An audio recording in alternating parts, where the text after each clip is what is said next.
अररिया की जनता को आप क्या संदेश देना चाहेंगे?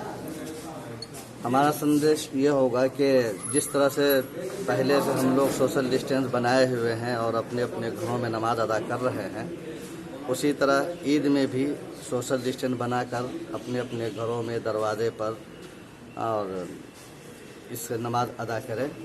और अगर जिसको इमाम मैसर नहीं हो, ईद की नमाज़ पढ़ाने वाले नहीं हो, तो वो चाश्त की 4 रकात नमाज 2-2 रकात करके पढ़ लें। क्या नाम? मोहम्मद आफ्ताब आलम।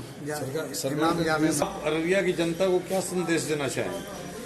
हमारा संदेश ये होगा यहाँ के लोगों के लिए कि जिस तरह से सरकार की तो ये उसूल और ज़ाब्ते की पाबंदी करते हुए हमने रमज़ान गुजारा है और रमज़ान के दूसरे जुमे गुजारे हैं और नमाज के औकात गुजारे हैं, इसी तरह हमने तरावीह पढ़ी है सोशल डिस्टेंस के साथ। इसी तरह हम ईद के नमाज को भी सोशल डिस्टेंस के साथ उसी तरह अदा करें और सरकार के किसी भी उसूल और ज़ाब्ते की खिलाफ वर्जी न करें। यह हमारे लिए नुकसानदेह है और सरकार की जितनी भी पॉलिसी और जितने भी उसूल है ये हमारी सेहत के लिए है और सब इस्लाम में सेहत और जान की बड़ी कीमत है। और अगर इसके लिए कुछ उसूल और ज़ाब्ते से हटकर भी अगर कोई काम कोई अमल करना पड़े तो इस्लाम में इसकी इजाज़त है कि आप अपनी सेहत और जान को बचाने के लिए उस तरीके को इस्तेमाल कर सकते हैं। Thank you sir. ईद की नमाज जो है किस तरह पढ़नी चाहिए आज के कोविड-19 के प्रकोप को देखते हुए?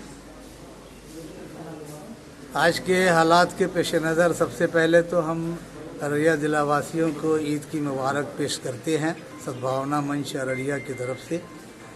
और हम उम्मीद करते हैं, आशा करते हैं कि जिस तरह से हमने अभी चंद दिनों से काफ़ी लंबे समय से सरकारी निर्देशों का पालन करते हुए जुमा की नमाज और 5 वक्त की नमाज तरावीह का अदा किया है, ठीक उसी तरह से ईद की नमाज भी अपने अपने घरों में जो सोशल डिस्टेंस बना करके अपने परिवार के साथ ही पढ़ें तो सबसे अच्छा है। कहीं अनावश्यक भीड़ लगाने की आवश्यकता नहीं है और नमाज कहीं भी आप पढ़ेंगे आपकी नमाज हो जाएगी।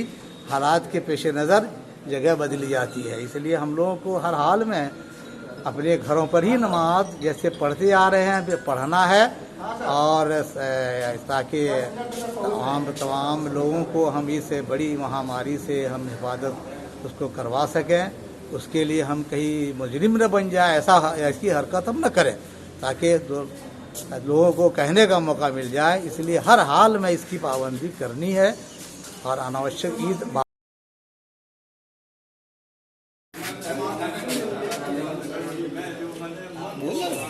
ईद पर्व को लेकर अररिया की जनता को क्या संदेश देना चाहेंगे? अररिया की जनता ऐसे भी लॉकडाउन का पालन करती रही है और हमें विश्वास है कि आने वाले दिनों में जो ईद है इसका भी वो पालन लॉकडाउन का करेगी, क्योंकि ये जो है इस्लाम धर्म भी बताता है कि आप जो है अपनी सुरक्षा कीजिए, हालात के साथ चलिए। तो हालात आज का ये है कि अगर आप भीड़ लगाते हैं या ईदगाह में भीड़ लगाते हैं तो इससे ख़तरा उत्पन्न होने की स्थिति है। इसलिए घर में नमाज अदा कर लें और वहाँ भी नमाज उनकी हो जाएगी। जिस तरह उन्होंने रमज़ान के मौके में जुमा के दिन घर पर नमाज अदा की या 5-7 लोग मस्जिदों में नमाज अदा की, तो इस तरह सोशल डिस्टेंस बनाते हुए नमाज अदा कर लें, ये नमाज कबूल होगी, ऐसा नहीं है। तो मेरा अररिया जिला वासियों से आग्रह होगा, खासकर अल्पसंख्यक समुदाय भाई। अररिया की जनता को लॉकडाउन जैसे आप सब लोग जानते हैं 31 मई तक लॉकडाउन एक्सटेंड हुआ है और इस लॉकडाउन के दौरान कोई भी धार्मिक स्थल नहीं खुलेगा। तो मेरा जिला प्रशासन के ओर से यही अपील सारे मुस्लिम भाई बहन के लिए यही रहेगा कि लॉकडाउन के दौरान घर पे ही बने रहें और घर पे ही अपना नमाज अदा करें और घर पे ही त्योहार को सेलिब्रेट करें। यथासंभव घर के बाहर ना निकलें।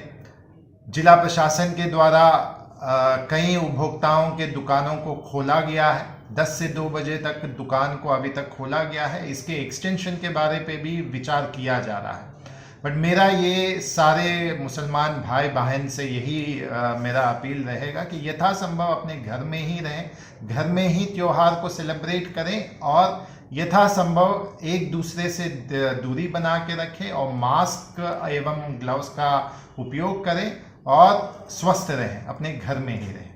धन्यवाद। Thank you. अररिया के सबसे लोकप्रिय रेडियो चैनल NS रेडियो की ओर से मैं आपका दोस्त RJ धीरज आप सभी श्रोताओं का इस कार्यक्रम में बहुत बहुत स्वागत करता हूं। आप हमारे प्रसारण का आनंद ऑनलाइन के माध्यम से प्ले स्टोर द्वारा ऐप को डाउनलोड करके लगातार दिन रात ले सकते हैं। साथ ही साथ अपने यारों दोस्तों को भी कह सकते हैं और सुन सकते हैं गाने, वो भी आपकी पसंद के, ओनली ऑन NS रेडियो।